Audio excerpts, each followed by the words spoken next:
Remember defining moments. A moment that defines your character. The moment that defines who you are. This is where you really need the connection dengan Tuhan.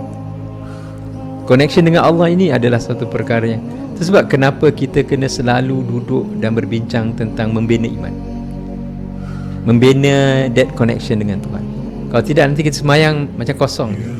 Hubungan kita dengan Tuhan tak macam, ada kalanya pakcik kadang-kadang takut sangat bila pakcik teringat surah Hadid yang Allah kata apa, huwa ma'akum aina ma kuntum. Allah bersama dengan kamu dimanapun kamu berada.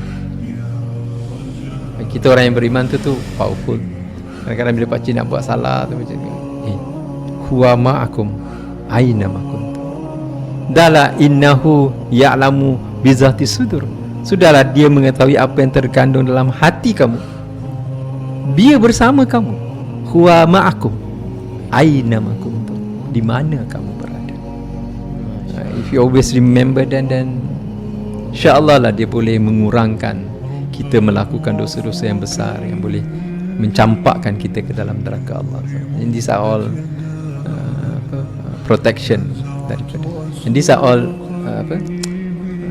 remembrance to Allah, connection, hubungan dengan Tuhan. Sebab bila pakcik cakap buat sesuatu dengan ikhlas dan sungguh-sungguh, Allah kan ada. It is not something yang pakcik reka-reka. Itu adalah something yang pakcik hidup dengannya. Buat sesuatu dengan ikhlas dan sungguh-sungguh. Allah kan ada.